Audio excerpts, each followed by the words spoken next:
elemento tridimensional espacial la van a impartir dos investigadores del Centro de Investigación en Nanomateriales y Nanotecnología que tenemos en el Entrego y que es un centro mixto del CSIC, la Universidad de Oviedo y el Principado de Asturias.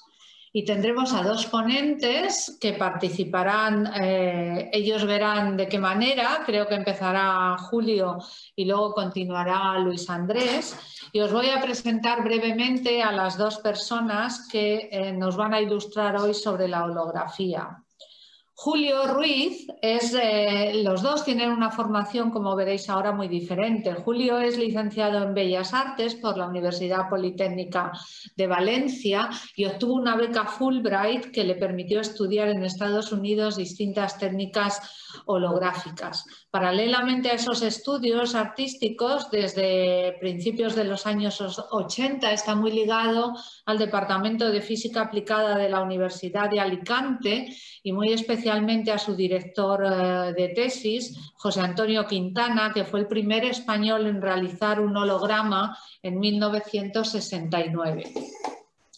A su regreso a España, él se encargó en 1986 de realizar la selección de obras de holografía que se expusieron en la exposición llamada Procesos y Nuevas Tecnologías que abrió el Museo de Arte Centro Reina Sofía.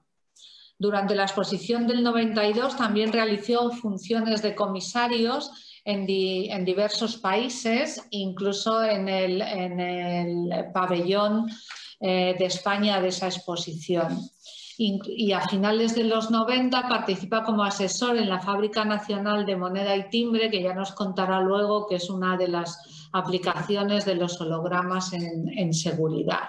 Actualmente trabaja en el CIN y está desarrollando los protocolos necesarios junto con Luis Andrés en esta nueva técnica de holografía tridimensional que nos permite entrar dentro de esos hologramas que de otra manera son planos.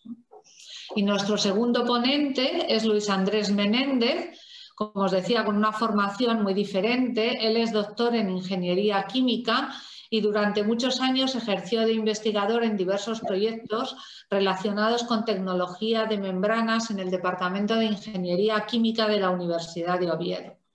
Trabajó después en el ITMA, en la Fundación ITMA, que es el Instituto Tecnológico de Materiales de Asturias, y fue investigador allí en el área de fotónica y nanotecnología hasta 2018. En esa época trabajó en una empresa como ingeniero de desarrollo en el área de microfluídica, en Microliquid SL, en Euskadi, y a mediados de 2019 vuelve al Centro de Investigación en Nanomateriales y Nanotecnología para trabajar en holografía de campo profundo. Como nos contarán ahora, pues la holografía está presente en temas de seguridad, bancaria, nuevos avances en técnicas arquitectónicas, cuidado de nuestro patrimonio cultural, en medicina. Y bueno, contamos hoy con los artífices de este museo de holografía con el que contamos en el Entrego, en la sede del CIN, y esperamos que esté disponible para que lo visitéis muy pronto en cuanto esta situación sanitaria que ahora atravesamos nos lo permita. Así es que cuando queráis, Julio, la palabra es tuya. Hola, buenas tardes. Bueno, quisiera iniciar la exposición con una pregunta que se hace todo el mundo, ¿no? ¿Cómo ha evolucionado un poco la holografía en este periodo de tiempo, desde su descubrimiento, ¿no? Voy a compartir pantalla, no sé si me veis. A ver.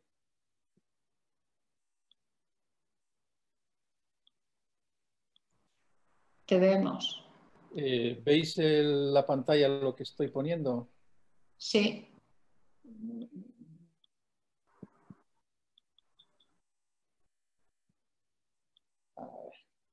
Bueno, la holografía fue descubierta en 1948 por el ingeniero óptico Denis Gabor pero realmente fue una técnica que pasó desapercibida durante muchos años, porque ya que no existía ninguna fuente de luz lo suficientemente coherente como para que los hologramas tuvieran suficiente profundidad. Sin embargo, gracias a principios de los 60 al descubrimiento de los láseres, fue cuando la holografía tuvo un gran resurgir. Comentaros que desde entonces, prácticamente en todo el siglo XX, el desarrollo de la holografía fue muy lento, en parte por el propio desarrollo de los láseres, que eran muy costosos, y por otra parte también muy costosos y muy difíciles de manejar, muy voluminosos y en definitiva estaban solamente en manos de los grandes centros de investigación. Esto fue lo que en gran parte motivó que la holografía fuera desarrollándose muy lentamente. También, por otro lado, hay que destacar que el desarrollo de las placas holográficas fue siempre muy lento. Prácticamente se desarrollaron de manera similar a los antiguos daguerrotipos fotográficos, los cuales simplemente tenían una sensibilidad a la luz verde del láser. Como veremos ya en estos principios ya del siglo XXI, como veremos, ese fue un gran salto en el desarrollo de nuevas emulsiones holográficas que permitió también alcanzar el color. Hay que destacar también que la holografía ha estado siempre asociada a las aplicaciones, por una parte, de seguridad en los billetes, porque lo que permite la holografía en este campo es que sea prácticamente antifalsificable. Es decir, nosotros podemos hacer una fotocopia de cualquier fotografía o cualquier escrito, pero no podemos hacerla de un holograma, porque los hologramas se basan en la ley de difracción. Es muy importante también destacar que en muchas de estas hologramas que vemos como elementos de seguridad también podemos meter cantidad de información que no es quizá visible por el ojo, pero sí por las máquinas, ¿no? Toda esta técnica que llamamos de embossing, porque su replicado es por presión y te permite alcanzar unos grandes tiradas y, por otra parte, también una economía de escala. Es destacable que se utiliza también mucho por ejemplo, en los códigos de barras, en los lectores de los códigos de barras de los supermercados, es también en una parte holográfica.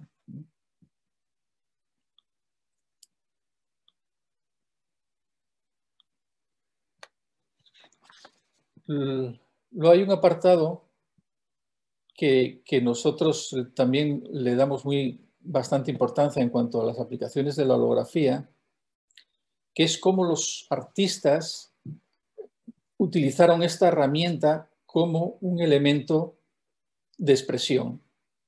Entre estos primeros hologramas tendríamos que destacar los hologramas de Dalí. El holograma de Dalí hizo una serie incluso de estereogramas que eran hologramas con cierto movimiento, y entre ellos tenemos titulado Olos Olos Velázquez Gabor, que fue un homenaje un poco a Velázquez y que fue una de las piezas singulares de la exposición inaugural del Museo Reina Sofía.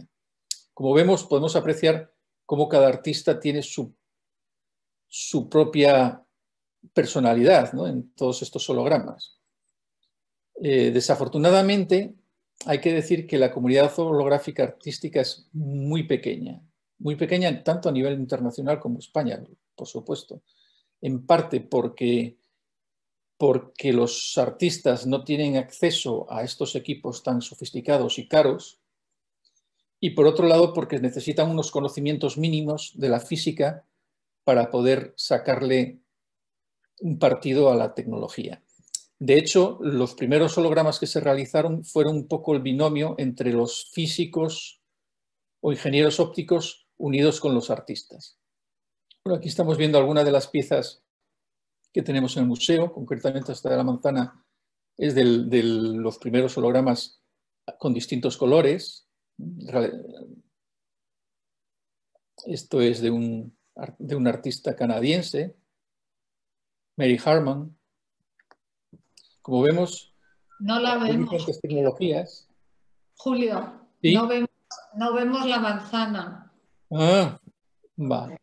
Os estaba comentando, ¿veis ahora Sí, ahora sí. Vale, mira, este es lo que os comentaba de el holograma de Dalí, Olos Olos Velázquez Gabor, que fue digamos, la pieza singular de la exposición de Reina Sofía, de procesos y nuevas tecnologías.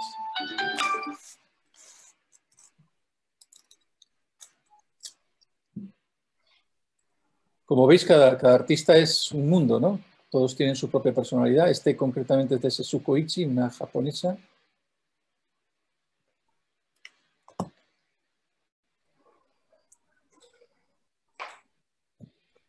Estos son de Dieter Jung, un artista alemán muy interesante.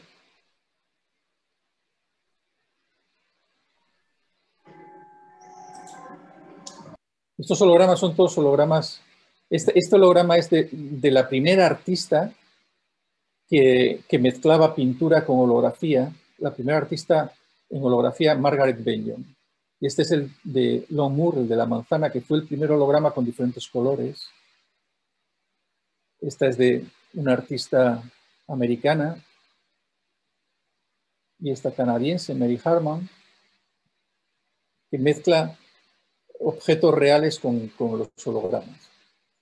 Ya estos artistas, todos estos hologramas están ya en el museo y son hologramas, algunos de la técnica de reflexión y otros de transmisión de arco iris, como este que estamos viendo de Rudy Berthold. Este es un icono de la holografía, se llama Crystal Beginning, de Steve Benton, del MIT.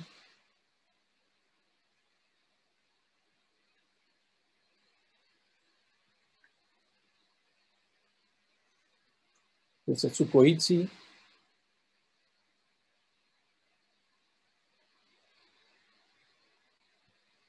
En definitiva, podemos decir que la holografía, es lo que os decía antes, ha tenido un retardo en la aplicación en cuanto a los artistas, más que nada por lo difícil y lo dificultoso que era acceder a los equipos holográficos, ¿no?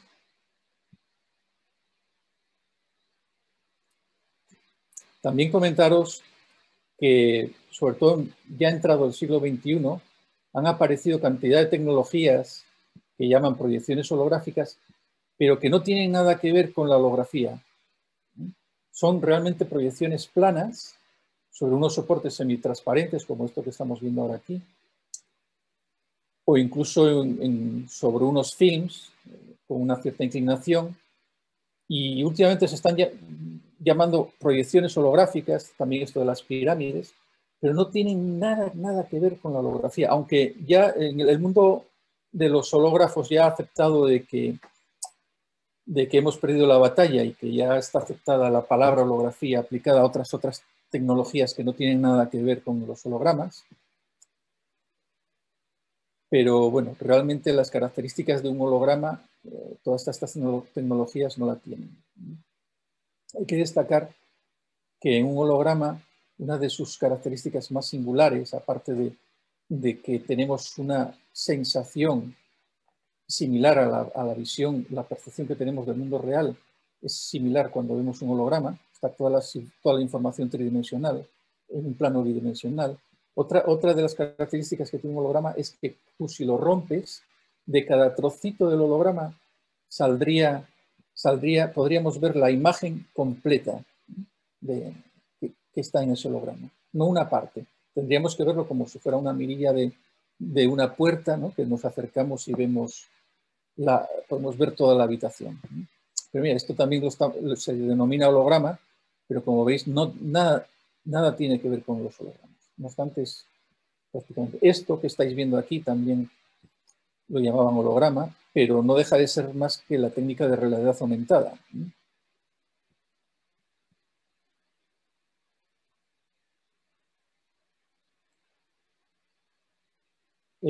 Otro apartado importante es la aplicación en seguridad que os decía antes, ¿no? Bueno, prácticamente cada uno tenemos un billete en donde hay un holograma o una tarjeta Visa donde podemos tener los hologramas que cumplen una función, sobre todo de eso, de que no se pueda falsificar, no se pueda copiar fácilmente. Esa es la función principal de la holografía, que no, digamos que la maquinaria de embossing no tiene acceso a todo el mundo y es muy difícil de replicar.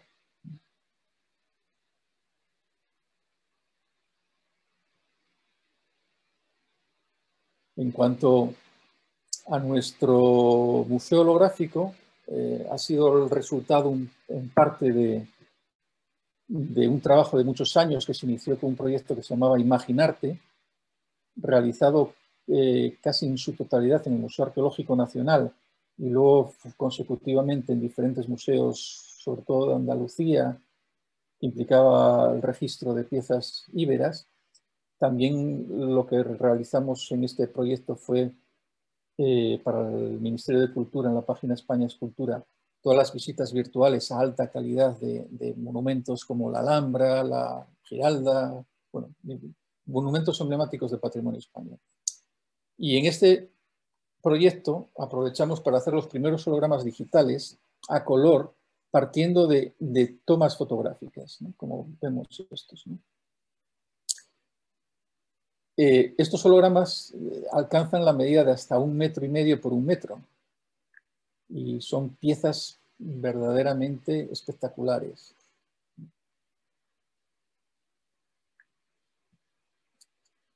En estas tenemos registradas, destacar que en este proyecto, aparte de los hologramas, hicimos también escaneos de alta definición de todas estas piezas que se los cedimos al Museo Arqueológico Nacional.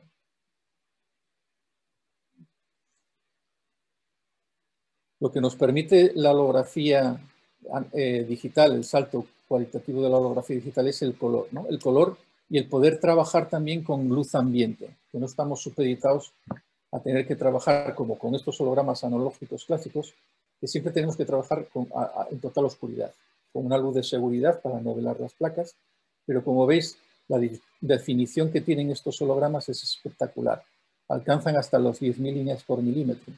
Y tenemos un paralaje en todos sentidos. Realmente es como si las piezas estuvieran metidas en una urna.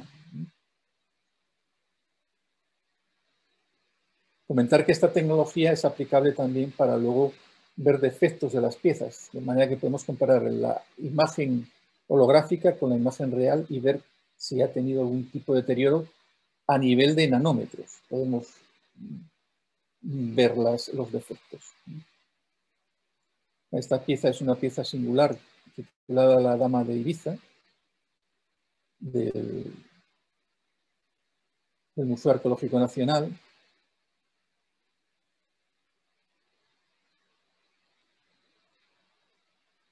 Desafortunadamente las tomas son con muchos reflejos, no somos desde luego muy buenos cámaras, pero bueno, aquí podéis ver cómo podemos verlo como si realmente estuviera al otro lado del vidrio, ¿no?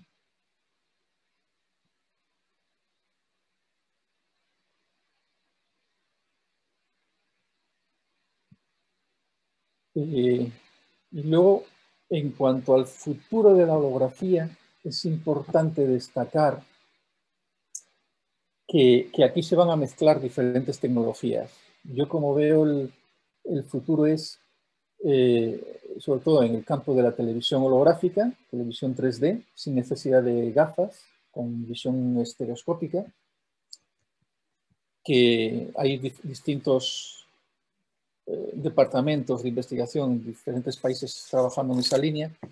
Y luego, un punto muy importante es la combinación con lo que en principio se denominó head display, que llevaban los pilotos de combate, que luego empezó a verse en algunos automóviles, donde la información está proyectada bien en el parabrisas o en un cristalito delante del volante, pero que en este caso está incluida en las propias gafas. Esta que estamos viendo aquí es las gafas de la marca de Microsoft, ¿no? Las HoloLens, como podéis ver, las aplicaciones va a ser una ayuda total tanto para medicina como los ingenieros. Estas son las que aparecerán el próximo año, que son las de Apple Glass. Y como veis, vamos a tener en la gafa toda la información. Vamos a tener el teléfono, vamos a tener un pequeño mini ordenador, de manera que esa imagen holográfica nos va a aparecer sobre el mundo real, ¿no? Es muy importante que, claro, todo esto es gracias a que el holograma, la lente holográfica, nos permite que focalicemos no en el plano de la gafa, sino más allá.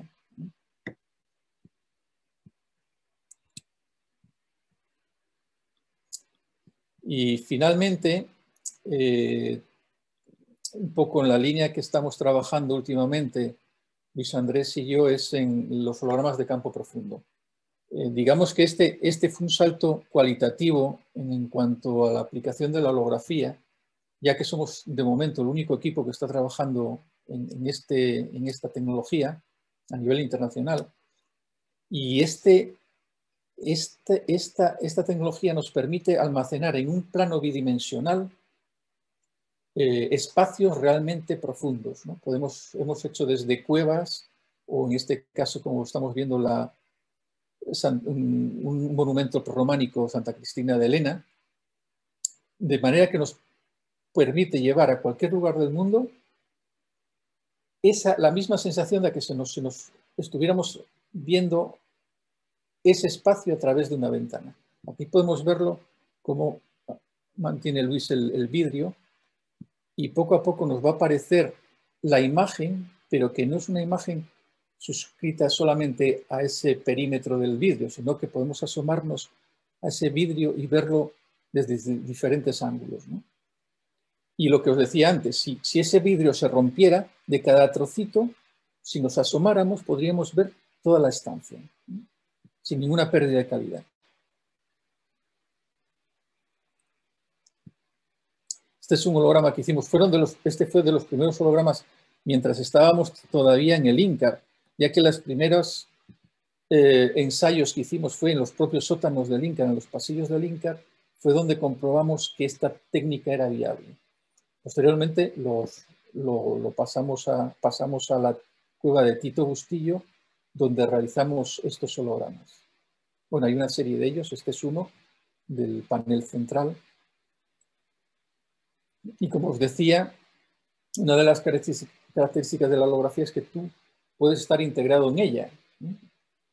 Como vemos, y es muy curioso de que si con las cámaras de televisión o fotógrafos, cuando intentan enfocar un holograma, no enfocan en el plano del holograma, tienen que enfocar realmente donde aparece la imagen. O sea, si está una imagen a 3 metros o a 4 metros, ellos tienen que enfocar en esa parte del holograma.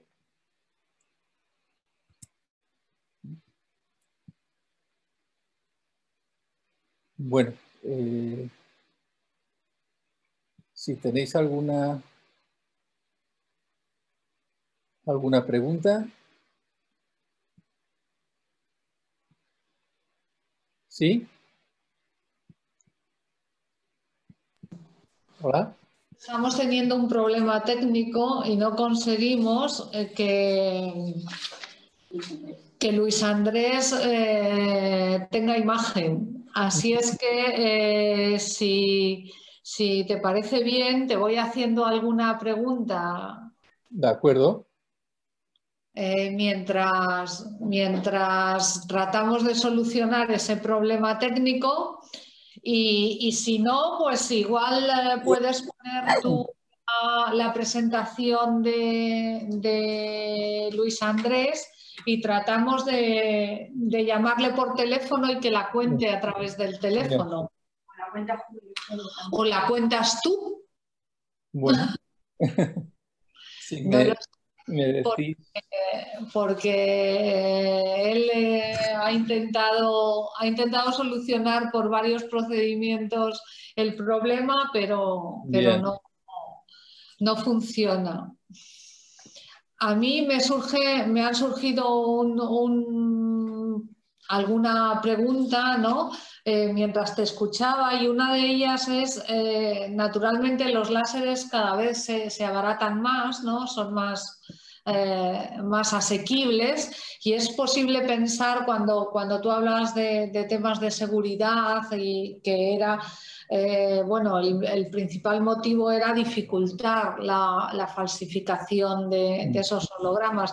Es posible pensar que al abaratarse los láseres van a estar disponibles estas tecnologías para digamos, los malos de las películas. No, realmente la tecnología de embossing, digamos que el láser es uno de los componentes, ¿no? Pero realmente detrás de ello luego hay otras cantidad de tecnologías, de electrolisis, incluso de las maquinarias necesarias para hacer las impresiones sobre los polipropilenos. Es muy compleja. Además, esas empresas que realizan esas máquinas están todas muy... Se sabe quiénes son, de manera que si apareciera una falsificación de hologramas, sabrías perfectamente de dónde salió esa máquina. Con lo cual el seguimiento, porque ya se han dado casos de falsificación de hologramas, el seguimiento de cómo llegó, quién la vendió, es relativamente sencillo de momento, ¿no? Porque claro, ahora con la inversión del mercado chino, también es cierto que se está un poco perdiendo la seguridad, ¿no? Y otra cosa que me ha llamado la atención cuando te escuchaba es que hablabas de la dificultad o como un gran mérito que era el primer holograma a color, que era o sea, como un avance muy importante. ¿Cuál es la dificultad que había para hacerlos a color? ¿Qué tuvo que cambiar para hacer posible Sí, eso? hay dos apartados muy importantes y ambos se han desarrollado prácticamente justo con la entrada del siglo XXI. Digamos que a partir del 2000 el salto cualitativo en cuanto a la consecución del color, tanto desde el plano analógico, o sea, con emulsiones que son sensibles a diferentes colores de láser, que nos permiten luego tener hologramas de muy alta calidad a color real, como la holografía digital. Con la holografía digital nos permite, partiendo de películas o fotogramas, sacar un holograma, ¿no? Sacar un holograma. Eso es un salto bestial, porque hasta ahora siempre estábamos trabajando en laboratorios con mesas antivibratorias, con una dificultad muy, muy alta en cuanto a regímenes de aislamiento vibratorio, lumínico, y en cambio ahora se abre un nuevo mundo. Se abre un mundo porque una persona casi con una cámara fotográfica puede hacer las tomas para luego realizar un holograma digital. Nos preguntan a través del chat que cuál es tu visión de futuro de la holografía aplicada al arte, tanto digital como analógica. En cuanto al arte, yo veo una cierta dificultad todavía, aunque se han abaratado bastante los láseres y prácticamente cualquiera teniendo un pequeño sótano o una habitación que fuera suficientemente estable podría realizar un holograma. Tenemos el hándicap de que tenemos las emulsiones que son muy caras. Hay muchas pocas compañías que hagan las emulsiones. Podemos centralizarlas todas entre Rusia, alguna en Inglaterra, alguna quizá en Alemania. Hay 3 o 4 compañías en todo el mundo. Y esas placas resultan excesivamente caras para un artista. Un artista medio no se puede gastar 2.000 euros en la compra de 6 placas. O 1.000 euros si son placas más pequeñitas, ¿no?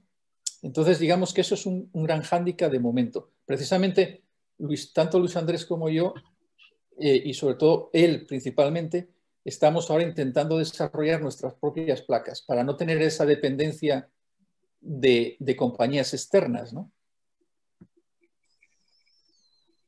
Bueno, aprovechamos para dar la bienvenida a Luis Andrés, que Sí. finalmente, dentro del de esta conferencia ha sido posible conectar contigo, así es que bienvenido y ahora la palabra es tuya. Buenas tardes, ¿se me oye bien? Perfectamente. Menuda caída, es lo que tiene el directo. Perdonar que por problemas con el ordenador que no haya podido contactar antes. Y nada, esto sí que ha sido realmente un reto. Estoy un poco descolocado donde estamos. Bueno, prácticamente, salvo el último punto, casi he hecho yo tu presentación realmente. Muchas gracias, Julio. Perdona. Sí. No, creo que tú te ibas a ocupar de la holografía y la seguridad y de contar los aspectos del museo holográfico que tenéis en el CIN, así es que puedes empezar por la parte de seguridad. De acuerdo. Bueno, pues Julio nos habrá contado ya que el hecho de realizar un holograma es un hecho difícil y además la composición del propio holograma también resulta difícil. Con esta premisa, pues casi desde el principio de la holografía se ha visto en los hologramas como un sello de inviolabilidad y frente a la falsificación, sobre todo, ¿no? Porque no es que sea imposible falsificar un holograma, pero necesita de conocimientos técnicos y es muy costoso el realizar ese holograma. Con lo cual eso es una forma de limitar que te lo plagien, ¿no? Que tal. Entonces, pues, por ejemplo, hoy en día en todos aquellos documentos que necesiten un poco de seguridad, pues llevan implícito un holograma. Holograma que en su aplicación pues es relativamente sencillo de hacer, porque el método general que se hace es el embossing. El embossing, pues yo tengo el relieve del holograma en una placa, puede ser de níquel, en fin, de varios materiales, y con presión y calor traslado las perturbaciones superficiales que tiene el holograma y que en esta placa yo lo tengo en negativo, pues lo traslado al material. Puede ser el plástico de una tarjeta o el papel de un billete. Y esto es muy similar en los años 50, 40, 60, cuando se hacían discos de vinilo. El concepto es básicamente lo mismo. Sin embargo, en el disco es una línea y en el holograma pues es una superficie. Con lo cual resulta relativamente sencillo y sobre todo muy económico. Claro, cuando tú tienes un billete con un holograma, si pretendes trasladar en tu falsificación ese holograma, tienes que utilizar la propia holografía, porque si no, frente a una fotocopia, a una imprenta, digamos, lo que te sale es plano y por lo tanto carece de la profundidad de un holograma. Por eso es relativamente difícil el utilizarlo en falsificaciones. ¿Qué más podemos decir de esto? Bueno, pues no se me ocurre nada. Julio, ¿alguna cosa más de esto? No, bueno, realmente es prácticamente lo que entre lo que he dicho yo y lo que has dicho tú, se puede ver cómo la holografía está siendo utilizada como elemento de seguridad, ¿no? Tanto en el papel moneda como tarjetas de crédito o incluso también como elementos de autenticidad de productos, ¿no? En cuanto al otro tema, el otro tema pues se ha hecho un esfuerzo grande para reunir hologramas de varios tipos en el entrego, en el CIN, en el Museo 3D que llamamos. Y el Museo 3D lo que recoge es un poco la diversidad de aplicaciones de los hologramas, de la holografía, en varios ámbitos. Por ejemplo, tenemos una zona que es la aplicación, y en todos los casos lo que tenemos son hologramas para que el público lo vea. Pues hay una zona primera que es lo que llamaríamos holografía artística, que es hologramas de artistas que han plasmado mediante el holograma su pasión en algunos casos y cuando menos su interés en este arte, ¿no? Y recuerdo aquí pues la incursión que hizo Dalí, ¿no? En los hologramas. No tenemos ningún holograma de Dalí, lamentablemente. Es algo que hay que... Bueno, sí, lo tenemos, pero en un frasco, Julio.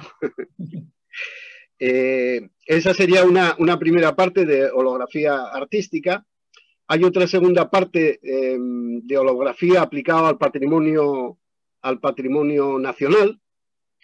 La mayoría de los hologramas son digitales, pero también tenemos hologramas analógicos, también en una parte, y sobre todo hay una parte que a nosotros nos gusta mucho, que es la holografía de campo profundo, que podríamos explicar lo que es, pero desde luego yo invito a todos los que nos estén escuchando a que vayan y lo vean, ¿no? ¿Qué podríamos decir la holografía de campo profundo? Pues es como una ventana donde tú te asomas y ves la realidad tridimensional que hay del otro lado de ese cristal, de esa ventana.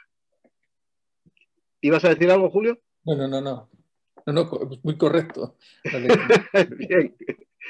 Y después hay una parte también interesante que, bueno, pues no es holografía, pero son representaciones tridimensionales, sobre todo de objetos artísticos, que se presentan en una pantalla táctil y el público, ahora no tanto por el tema del virus pero pueden mover los objetos, aumentarlos, disminuirlos, y tenemos, por ejemplo, piezas icónicas que les gusta a mucha gente, pues que son la Cámara Santa, las cruces, en fin, toda...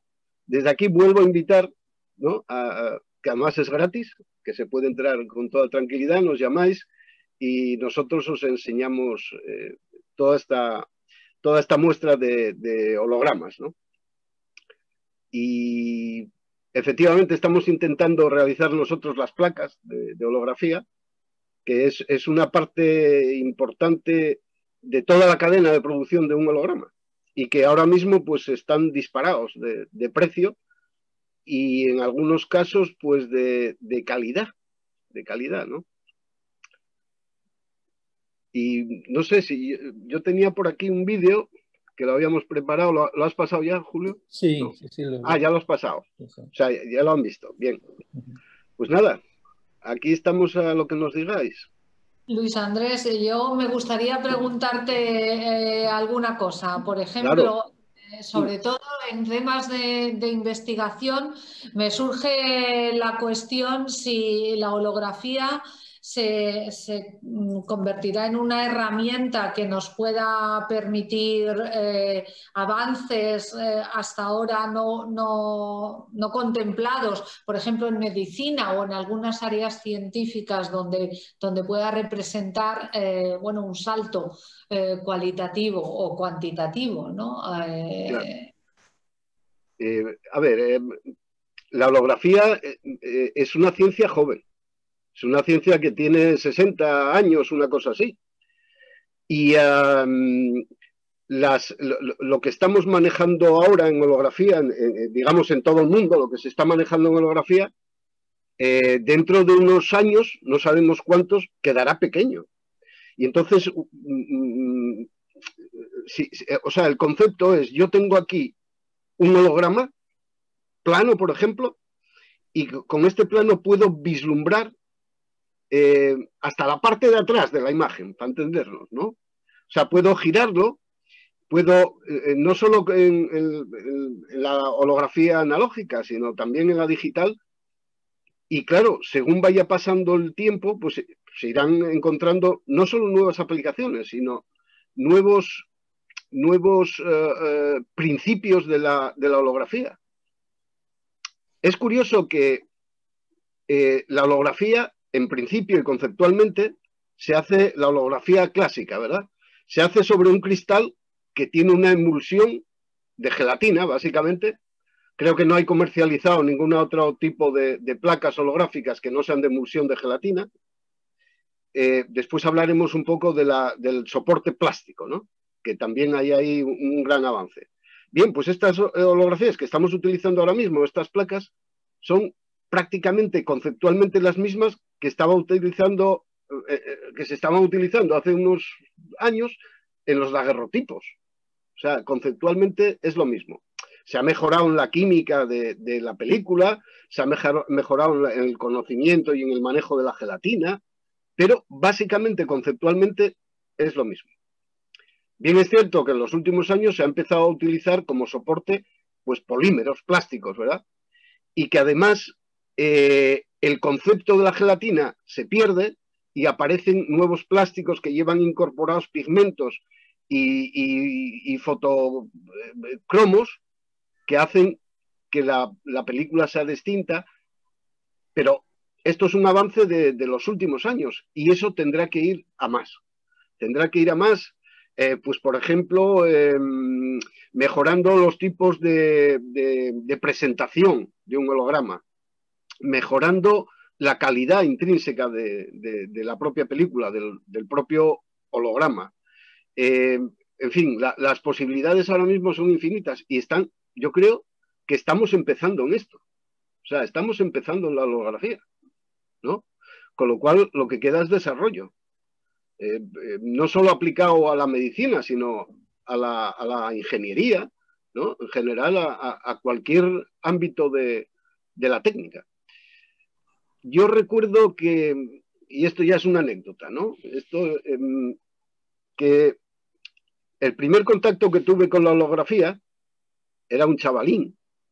Bueno, todavía sigo siendo un chavalín, pero de aquella era un chavalín por la edad, sobre todo, no por el espíritu.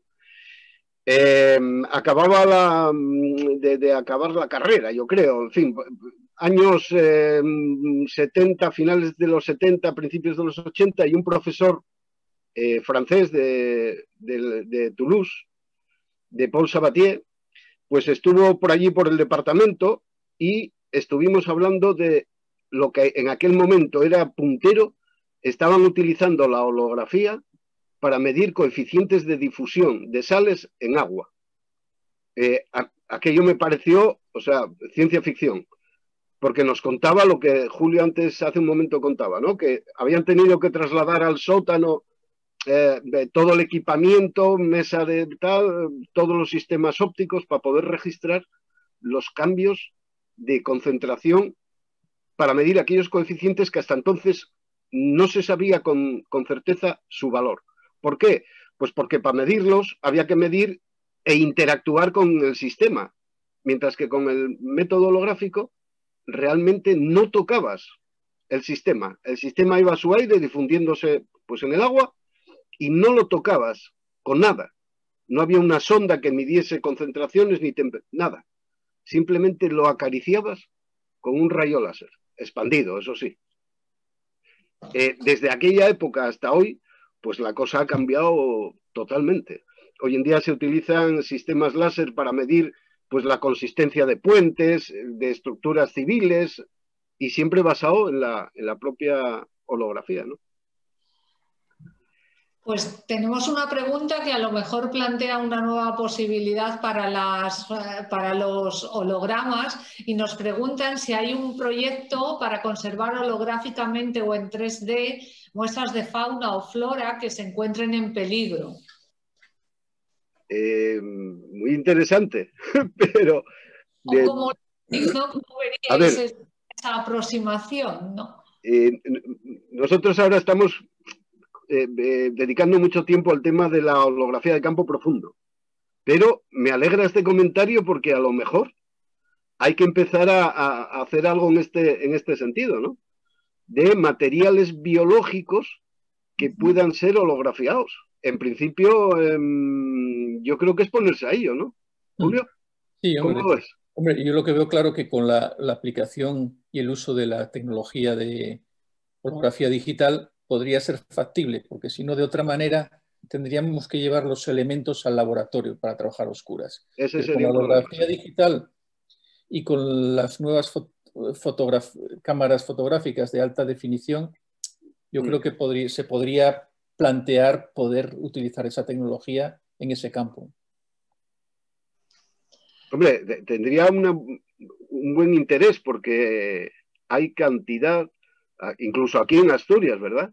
Hay 3 o 4 plantas que están tan amenazadas y que están en una posición en la que pueden desaparecer en cualquier momento, hasta el punto de que los biólogos que las controlan y las están analizando y tal, no desvelan dónde están. Para evitar precisamente la predación, porque hay gente para todo, ¿verdad? De coleccionistas que se quieren llevar esa planta a su vivero, ¿no? Entonces, bueno. El planeta, ¿no? Se la quieren llevar a su vivero. Eso es. Y claro, pues sí, sería un campo que quizás se puede mirar. Nos preguntaban también, porque Julio nos ha mostrado antes algunas de esas imágenes que tenéis en el museo, algunas de esas fotografías que tenéis en el museo de Santa Cristina de Lena y las de los tesoros del Museo Arqueológico. Si las comunidades autónomas y las autoridades en general que tienen todos esos tesoros a su cuidado han mostrado interés por la holografía y por trabajar, bueno, con vosotros o con personas con vuestras capacidades para tener registrado el patrimonio de esa manera. Sí, ahí el interés es enorme. Lo que pasa es que estamos en estos momentos en una situación un poco especial porque, bueno, pues los dineros que se necesitan para hacer estas cosas están un poco parados, ¿no? Pero sí, hay un interés, sobre todo cuando lo ven, ¿no? Cuando ven aquello dicen, joder, qué maravilla, esto puede, pues no sé, tiene muchas ventajas, pero sobre todo de registro y de divulgación del volumen que estás viendo a través de aquel cristal, en lugar de recorrerte no sé cuántos kilómetros para ir a verlo en el sitio.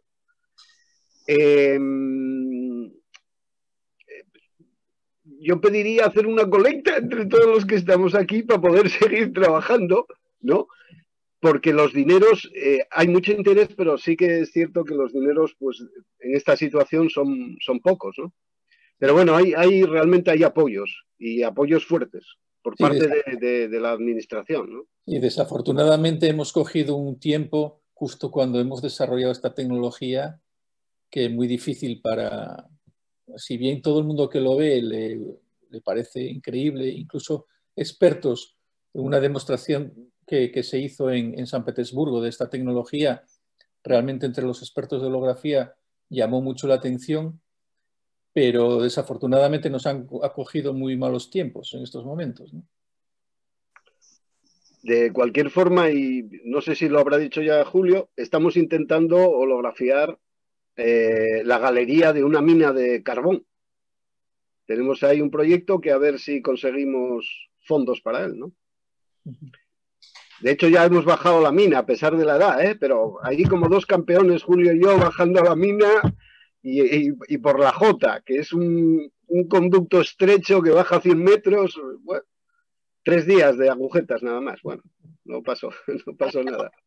Ya la tenéis, ¿no? El problema es fotografiar el carbón, que siempre ha dado muy mal en cámara, ¿no? Ese es uno de los desafíos. Efectivamente, sí, siempre ha dado muy mal.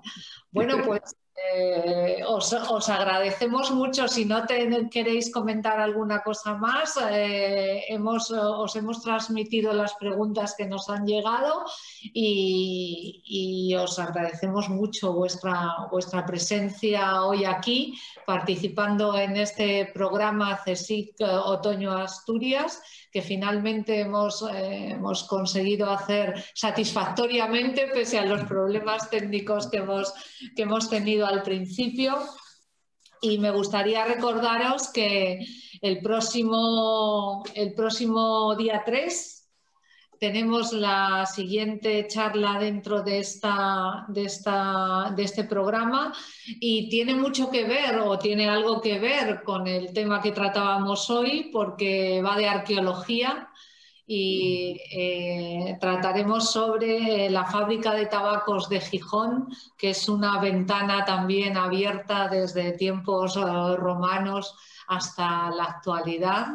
Y Almudena Orejas nos contará lo que han encontrado allí y qué representa dentro del patrimonio asturiano. Además, precisamente es un emplazamiento que visitamos, que nos enseñó el arquitecto que lleva esa obra y desde luego siempre nos pareció precioso para realizar un holograma de campo profundo, ¿no? Lo que es ese emplazamiento donde estaba la iglesia. Donde estaba la iglesia, sí. El almacén que era de los fardos de tabaco, que era la iglesia actual que están arreglando, ¿no? Eso estaría muy bien. Vamos a ver. Ánimo, ánimo, a ver si nos escuchan las administraciones y dedican una parte de los fondos del proyecto a este tema. Muchas gracias a todos y nos vemos el día 3. Hasta luego. Hasta luego. Gracias. Hasta luego.